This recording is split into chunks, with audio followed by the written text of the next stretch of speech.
Good morning, everyone. Happy Mondays, and welcome to the news agenda with me, Fleet Street Fox. And today I'm joined by Mirror Politics writer Dan Bloom. We're going to go through the big stories of the day for you. We're going to discuss beer, which is great on a Monday morning, and we're going to answer some of your lockdown questions that people have been sending us during the weekend. So, what have we got today? Well, all the main leaders have backed the Mirror's campaign for the nation to stand on its doorstep at 11 a.m. on Remembrance Sunday, which is November the 8th. And that's the front page today. I'm not sure how they could have refused, really, because that would have looked...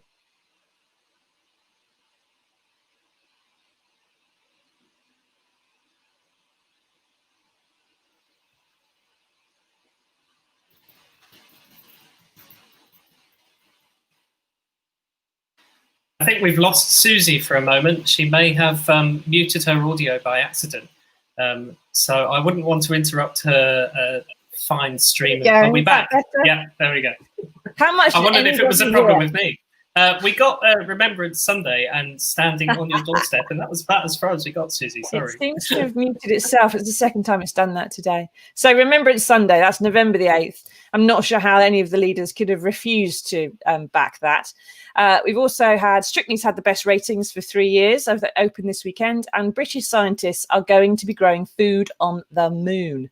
Now, a team led by a professor who advised on the Matt Damon movie The Martian are going to be designing greenhouses that can withstand solar radiation and extremes of temperature to grow plants like sweet potatoes, dandelions, if you really like that kind of awful tea, onions, but most importantly, for a girl from Kent, hops. So, Dan, does this mean that if Matt Damon goes back into space, he'll be able to brew his own beer? I reckon so, but there's one problem with that. The Martian, it was a book before it was a film. I loved it, but it's incredibly geeky.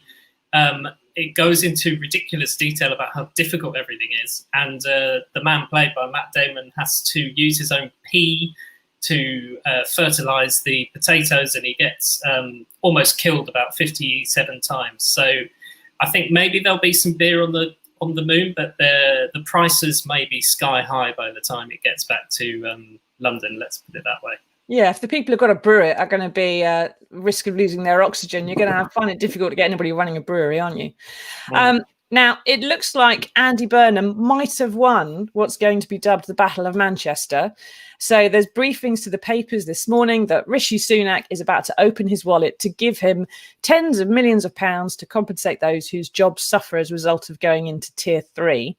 And Dan, I want to know two things. Which side briefed this out? Because that'll give us an idea of how likely it is and how much money there might actually be in it.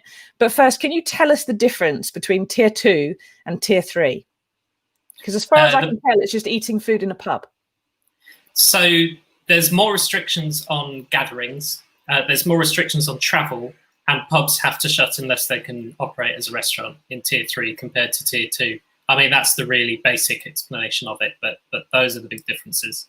The problem with that is that's why it's prompted such a row, is because when pubs have to shut and when all the others are left kind of unviable, you can't even sit in the beer garden with your mates in tier 3, let alone inside. They're not getting official support from the government more than they already have, yet their business model is kind of unviable. So Andy Burnham is leading this battle of the North, if you want to call it that, to demand more wage support, more support for the self-employed, and better business grants for all of these firms that are going to be in big trouble.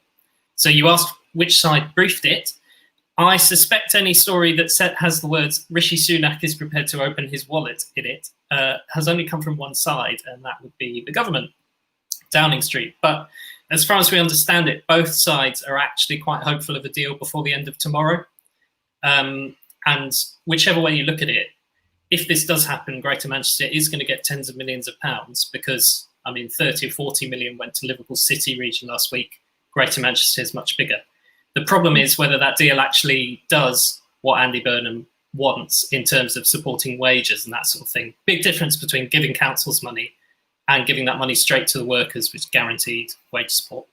Exactly. And the Manchester infection rate last time I looked was going down as well before even going into tier 3, which I'm sure maybe both sides will claim as a victory whenever things do get settled down. Now, we've got some questions that people have been sending us during the weekend about how the lockdown works, because let's face it, nobody knows the rules because they change. You go and find it out and then it's different again. It's different if you just live in one end of the house or the other. So we've got some questions here we're going to go through. Now, Kept Day Tripper, can tradesmen still visit customers in tier 2? Presumably if a tradesman's in tier 1, or no, we don't know which tier the tradesmen are in this question. So a tradesman can visit you in any tier, in tier 1, tier 2, tier 3. And that's because gatherings for work purposes are still allowed. So I've checked this one. I mean, please don't take my guidance as if I'm the government, but I've read up on these as much as I can. Tradesmen can still visit your house, as far as we know. Okay, we'll present you as the regulations geek as opposed to Boris Johnson. So exactly. Mark Hill asks, quite reasonably, because this was an obvious thing coming up, why send students back to university knowing a second wave was going to happen / very likely? So this one's a bit more of a subjective one, isn't it? The government was insisting that education and work were actually quite low risk. And maybe that's true when it comes to the actual strict definition of when you're sitting in the lecture theatre socially distanced or when you're sitting in your office. The problem is that students, and you can't really blame them too much for some of this, it's quite a lonely time when you start at uni. You go away from home, you're 18, you want to make friends. There's going to be all the stuff around learning that is going to be a real problem. And it turns out that, socialising, going to the pub, etc. And it turns out that SAGE had recommended kind of moving university teaching online. And that's one of the things the government resisted doing. And now a lot of the unis are moving teaching online now, belatedly, but students are already stuck there. So you're right, real problem. Yeah, and of course, it's not just going out drinking, it's students in student houses and with their mates or in different places. They're not all in halls of residence. Send them in there, it's a seeding event. Get them to go back home again at Christmas, another major seeding event. And Sarah Jane asks, is London going into tier 3? And if it is, I'm in tier 2. Can I go for a hospital appointment in London? So the first question, London has only just gone into tier 2, so I think the chances of it going into tier 3 imminently are quite slim. The rates are lower in London than the worst hit parts of the country, even though they're still reasonably bad. And can you go for a hospital appointment in London? Yes. There are all these rules, but there are also lots of exemptions, and one of the exemptions is for a medical appointment. So Great. You can travel for that. There you go, Sarah. Now you know. Now, Honeydew has asked us, can they clarify the rules for larger families who all live in the same home? Most places refuse to allow bookings for more than 6 people because of the rule of 6. But this is off the government website. Larger families are feeling victimised as we're unable to go anywhere. So if you've got more than 4 children, or perhaps you're fostering or adopting, or you're looking after cousins or something else, there's lots of reasons you'd have larger families, or you've got grandparents living with you or something, they can't go out anywhere when other people can. Yeah, so this one's really tricky because there's actually a legal duty on pubs not to take bookings of more than 6 people, and they can be fined for doing that. Now, there's an exemption where the pub can take a booking, as far as I can see it in the law, if you are all one household. The problem is, how is the pub going to prove that? Are they going to start asking for your ID? So most kind of sensible pub owners are going to err on the side of caution and say, well, I just won't take any bookings for over 6 people, just in case the council come and inspect and try to fine me.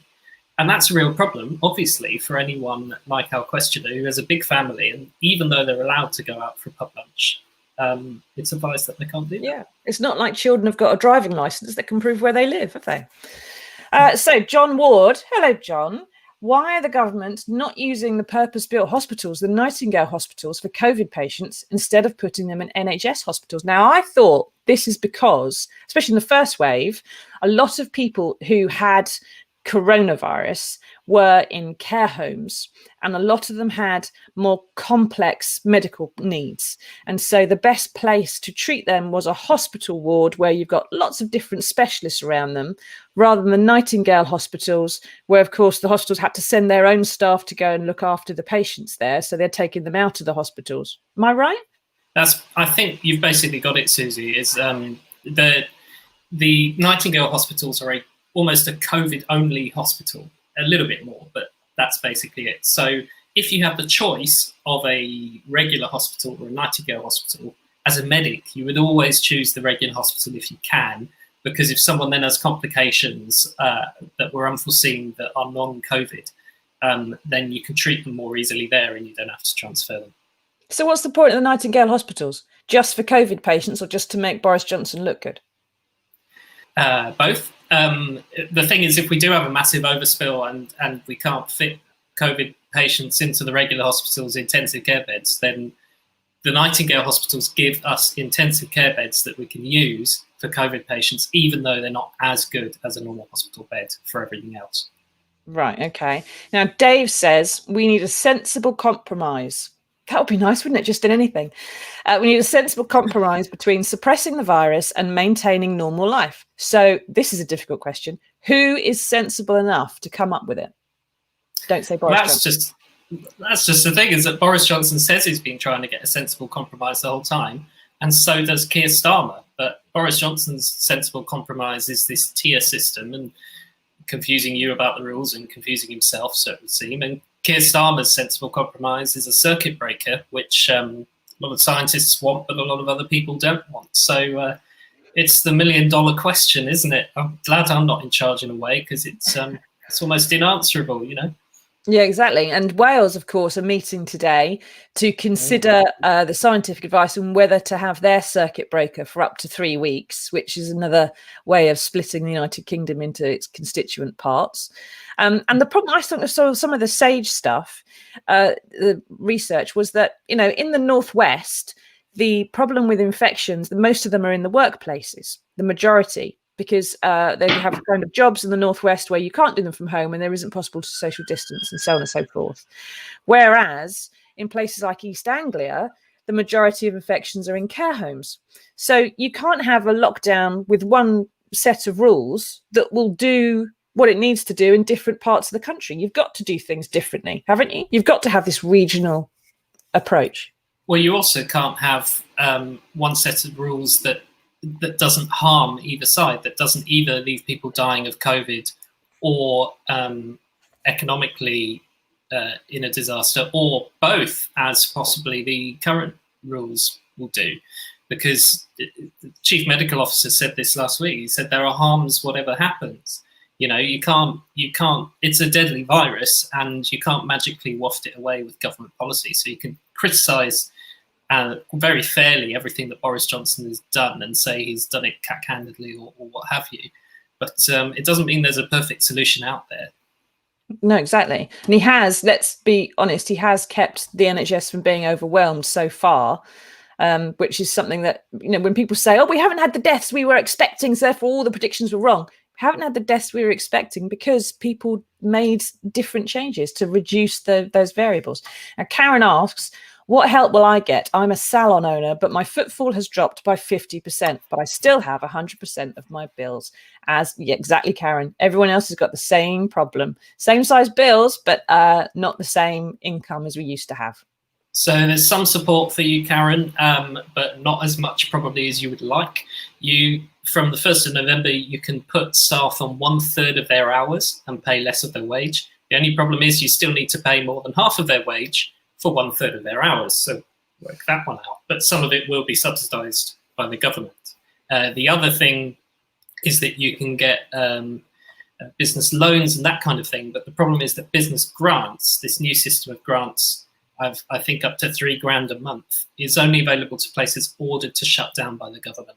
So unless you are ordered to shut down by the government in Tier 3, and that's not even all Tier 3 salons, it will only be a specific thing if they choose it in a local area, can't get that help. I hope you're clearer than me, Karen, because I still don't understand. I don't think that's Dan's fault. Sorry. I think it's the rules' fault. It's not your fault, Dan. That's the rules. It's so complex. Now, someone called 00000000000, aka Vladimir. What does it mean when it says no mixing indoors? What does the word mixing mean?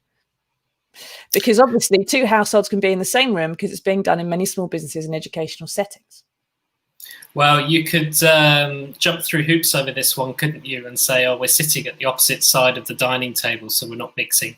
But it basically means a gathering of people in the same room. It's defined as a gathering. However, there are then, it's a blanket ban on all gatherings, right? But then, be it outdoors or indoors, or depending on which tier you're in, the rules are different. But there are then exemptions to that. And those include for work, for education, to help someone who's in an emergency, to help a vulnerable person get their shopping, that kind of thing. So it's a blanket ban on sort of sitting in the same room, basically, as someone. But there are then exemptions for work and stuff like that. But if you have an excuse, and that's not because if you're in the same room with them and it's allowed, you'll fit in one of the exemptions, therefore you're less likely to catch it. It just means that overall there is less household mixing in general, and therefore the rate comes down. So the exemptions are there for the occasional this, that, the other, go and meet someone, as Dan's just pointed out, but that doesn't bring the overall massive infection rate up, which is what they're trying to work on, theory. Yeah, the idea is basically that if Susie and I were in the office, we wouldn't be as likely to be sort of hugging and kissing as you would your gran or your mum or something. Who knows, Dan? One hopes not, anyway. Now, June asks, how does the virus know when it's 10 p.m? Haha. Well, that is the problem, June, that it doesn't. And the government scientists said a 10 p.m. curfew, which is what you're referring to, on pubs, would have a marginal impact, which means not very much at all. The problem is that they brought in the 10 p.m. curfew as a sort of compromise between scientists who said maybe we should shut the pubs entirely. And the government claims it's just a common sense thing that the later the night goes on, the drunker people will get and the more they forget about social distancing. The problem is that's kind of just conjecture and anecdote, and it's not really, there's not solid scientific evidence saying that that is a major problem. So you've hit the nail on the head, June. What can I say? Yes, exactly. Michael asks, will there be a second lockdown in the UK? How long's a piece of string? Michael, would be my answer. What's your answer, Dan? Are we going to have another one? I mean, there already sort of is, isn't there? You know, in tier 3 areas. We've got Liverpool City region, we've got Lancashire, and we could have Manchester by the end of tomorrow. But if you're talking about a full stay at home, don't leave your house, full fat lockdown, then it's more difficult because it's something the government are desperate to avoid. They could still do it for 2 weeks as this sort of circuit breaker idea. But the idea of having it for another 3 months is so last resort that I think they would have to be forced into it by something dreadful, like, you know, tens of thousands of deaths like we had before and that sort of thing.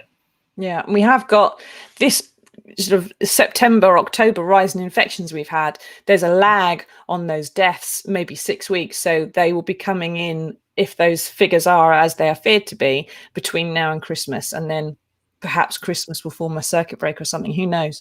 Now, Vidas Bain 83, possibly not his real name, asks, I live in a tier 3 area, but I'm supposed to be attending a wedding in a tier 1 area with an overnight stay. Can I go? Wow, that is, you've put me on the spot. So it depends, first of all, on whether it's a reception or a ceremony. So wedding ceremonies are still allowed in tier 3 areas with up to 15 people, but receptions in tier 3 are banned. So that's the first thing. The second thing is the overnight stay. You are not meant to do that if you live in tier 3 and you're visiting from an area that isn't, because you are meant to obey the rules of the tier that you live in or the tier that you're visiting, whichever is the strictest. So London's tier 2 and Kent is tier 1. My parents live in Kent. If they come to London, they have to obey tier 2 because they're in London. If I go to visit Kent, I still have to obey tier 2 because I'm from London. So you don't get out of it just by leaving the tier 3 area. So you're advised against travel outside tier 3. You're advised against, you're banned from overnight stays. Technically, you could attend the wedding, but only the ceremony and not the reception. So it's almost a no-no. It's difficult, but definitely don't stay overnight. Yeah, and you won't be drinking past 10 p.m. anyway, so you don't need to stay. No fun, is it? Exactly. Now, Laura asks, how is the government going to know if people are household mixing? Have they got people spying on us? Yes, they do, don't they, Dan? Well, They want to have maybe. people spying on us, but they haven't recruited everybody yet. Yeah, this is the COVID marshals, I suppose you're talking about. But the government insisted, the government wanted these marshals to be hired by councils to be going up and down the street and, making sure people weren't, mixing and hugging and that sort of thing. But it's not really taken off because they wanted the councils to do it. And there isn't enough money for it. They expect the councils to sort of sort this out themselves. So it's a bit of a non-thing, really. And then there was also ministers telling you to dob in your neighbour if they were breaking the rules. But then Boris Johnson said, oh, only do it if it's an Animal House hot tub party. So, and then there's the issue of even if Boris you dob in your Johnson neighbour. would totally join that party. He wouldn't. Oh, he yeah. wouldn't call in. Yeah. If that was happening next door. If Rishi Sunak had that at number 11, straight over the fence. Hello, ladies. If you dob in your neighbour, what are the police? The police don't have the power to enter. They can't just enter a property. They have to be allowed in. They can't force entry under this law. So it's pretty low. I think it's mainly relying on people thinking, well, that's the law and I will obey it. But obviously, some people don't do that. So yeah, it's tricky. Yeah. Now, Jackie asks, why does COVID-19 get you if you just buy a drink in the pub, but if you buy a substantial meal, it doesn't? How does buying a pasty protect you from coronavirus, Dan? So I think the idea is because every meal has to be done with table service, and technically drinks were supposed to be table service as well, but I guess the idea is that when you're sitting down and eating, you've got a set place at your table and you're less likely to sort of move about the pub and mingle. Again, it's difficult. I'm not sure if there's been kind of a sage paper saying this is the silver bullet that will cure coronavirus or anything like that. It's a sort of compromise to try and reduce the number of people in pubs without actually shutting them down. And keeping pubs presumably earning some money and getting some profits off the food. Those of them that serve food. Now, we've got one more question on this, and then we're going, and one's just popped up on the screen. We've got a couple more questions on this, and then we're going to move on to our final story about wolves before we wrap up. Now, Sarah asks, my husband has 5 children. We're a bubble of 4 in our family home. Can we still have my husband's kids, presumably from another relationship, at Christmas or now, and class them as an outside bubble? So they would be 7 at Christmas, I assume. So I'm just trying to understand the exact configuration of the family. They've got 2 children. Sarah and her husband have 2 children, so there's 4 of them in the house. But he's got 3 children elsewhere. Can they have them over either now or at Christmas? Because then they would be 7. So the geeky answer is it slightly depends. So the short answer is no, because there's a limit. Even if you're in tier 1, there's a limit of 6 people in gatherings, and if you're in tier 2 and 3, then you shouldn't be mixing 2 households at all. But isn't there an exemption for children of divorced or separated parents? There is, but it depends on it depends on a couple of factors. There's an exemption to the rules, sort of blanket-wise, to allow children whose parents live apart to be able to stay in both those homes. There's also, you can form a childcare bubble, or you can form a support bubble, which means you can act as if you're one household, but there are conditions to that. So with the support bubble, you need to be one of the households has to have only 1 adult in them. Mm-hmm. And it needs to be exclusive, so you can't form more than 1 support bubble with other people. Right. So I'm doing a bit of a Boris Johnson impression here, aren't I? Because he got the childcare rules mixed up last week, and we even wrote about it. But it's difficult, Sarah, without kind of knowing the exact makeup of the family, because on the face of it, the rules say that having 3 more people in would be banned. but it may well be that you're covered by an exemption. I so think that is my very long answer that doesn't quite answer your question, but top work, Dan. Now, I think it probably depends on the age of the children to some extent, if they're school age or if they're over 18, and perhaps whether your husband's ex-partner is a single parent or has 2 adults in her home, and whether you want to bubble with your partner's ex or not. Some people may want to do that and some people might not. So I have to wait and see. Right. Final question from Judy Wall. Why are there 3 different tier 3s? So we've got several tier 3 areas. We've got tier 3A, tier 3B, tier 3C, with something slightly different in all these places. And then why does Boris think the pubs that are following the guidelines to the letter are the cause of the spread? And yet the kids in schools, colleges and unis are super spreading the disease, but they stay open. So there's 2 bits of that question there. We've got 3 different kinds of tier 3s. And how come Boris is blaming pubs when it's universities? So I'll take the 3 tier 3s first. I suppose what Judy means is that in Liverpool, gyms are closed, but in Blackpool, they are not. I think I've got them on the right way around. Basically, we've got tier 1, tier 2, tier 3, which is meant to make the rules nice and simple. But the government scientists have said, actually, tier 3 on its own isn't enough to tackle the virus in a tier 3 area. So what they're having to do is agree these sort of special rules area by area on top, which kind of defeats the point of making everything simpler. But that's the situation we're in. So they're doing it because they need these extra measures one area at a time to sort of address the specific problem in that area. And then the other question is why are we blaming pubs rather than universities? I think it's both. It's different in different areas. Some places it's hospitality where the infections are, and in other parts of the world it's universities and students. There's also a problem there with Judy quite rightly says, why are schools, colleges and unis being kept open? Now, schools, colleges and unis are 3 massively different things in terms of how the virus spreads. So the government claims there's evidence that schools, with especially primary schools with kids under sort of 11, are not a huge factor in spreading the virus. However, as we talked about earlier, unis, with all the sort of behaviour that comes with, are more likely to, because people there are adults and they'll get more severe symptoms and so on. So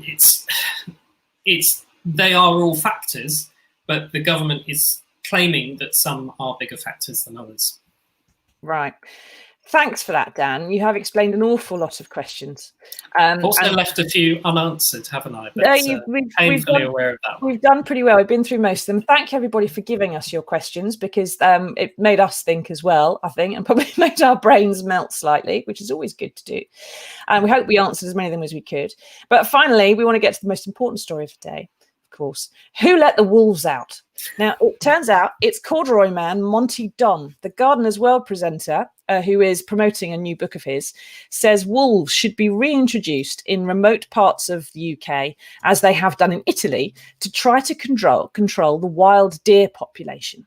And this is all part of this modern movement for rewilding, trying to return nature, let the earth heal, as it did during lockdown in some way. But this is the problem with rewilding, Dan. Eventually, you have to bring back the super predators that we got rid of for a really good reason, because they were predating on us.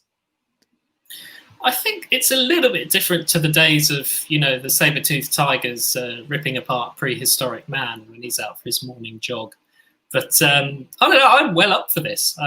As long as, people are told about it, and, it's like in America where there are bears and wolves and that sort of thing in the wilder forests. I mean, there are occasionally accidents and that kind of thing, but it is part of nature and people are by and large aware of the risks. I think it's a good thing to bring back some of the things that we as humans, contributed to dying out in this country. And I don't think it's necessarily that we'll all get eaten by T-Rexes in 100 years' time. But, up to a level, I think it's great. As long as Dickie Attenborough doesn't come back and have his way.